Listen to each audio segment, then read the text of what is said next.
سلام. امروز درباره انتخابات پرزیدنتی و یا ریاست جمهوری تاجیکستان صحبت میکنیم و هم درباره آنهایی که میخواهند رهبری آینده کشور شوند.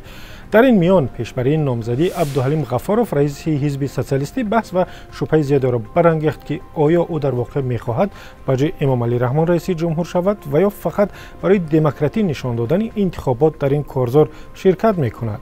من روی کیسگی بودم پارلمان بیشتر در پارلمان با این سخنها برابر نمیکردم. من اکنون عبدالحلیمی اون سال 2004 نیستم خوشبختانه. بسیار از آنهایی که این صحبت عبدالحلیم غفاروف را در وبسایت رادیو آزادی و اینستاگرام تماشا کردند گفتند که او در اصل نمیخواهد رئیس جمهوری تاجیکستان شود و پیشبری نامزدیش برای دموکراسی و رقابتی وانمود کردن انتخابات است. امیر شاه یک کاربر صفحه رادیو آزادی در فیسبوک چنین می‌نویسد: این مسخره بازی ها تا کی دوام می‌کرده باشد؟ اینها پارلمان را به صحنه سیرک مبدل کردند. اگر خواهید تاجیکستان مانند سینگاپور پیشرفته شود، در مدت کوتاه کروپسی را از بین برید و خویش و تباربازی را در مسائل بلند دولتی بس کنید.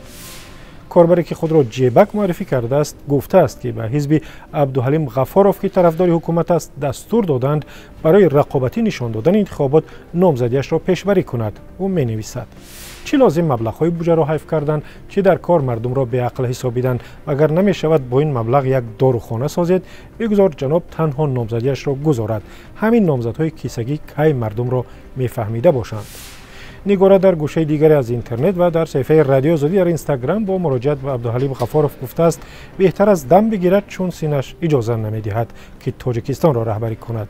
او می‌نویسد: تقا خفه نشوید وقتی بازنشسته شدن و راحت کردنتان رسیده است. اگر به ما وعده بدهی که پیش از انتخابات سرحدها باز می‌شوند ما راضی، اگر نه پس نه.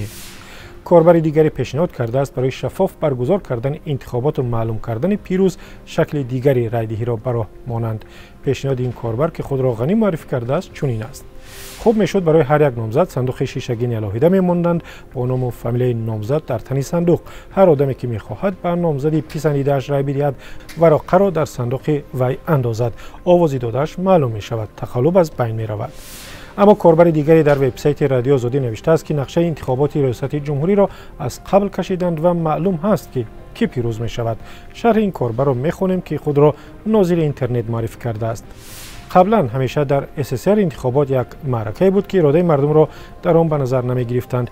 پیشکی همه نتیجه ها در بیوروهای حزب کمونیست حل می شد و تمام رهبران بعد از دوران شوروی تا حال در همین طرز و قالب اسپکتاکل انتخاباتی می کنند و یگان دموکراتیا و رای مردمی را قبول ندارند. اگر یادتان نمانده باشد بار دیگر یادرس میکنیم که بغیر از عبدالحلیم غفاروف از حزب سوسیالیست، رستم لطیف زاده از حزب اگراری، سید جعفر عثمان زاده از حزب دموکرات و رستم رحمت زاده از حزب اصلاحات اقتصادی تاجیکستان هستند و البته نامزدی رئیس جمهور امام علی رحمان را هم پیشنهاد کردند. آزادی آنلاین اینجا به پایان رسید. نظر و اندیشه و ویدیوهای خود را به همین شماره که میبینید بفرستید.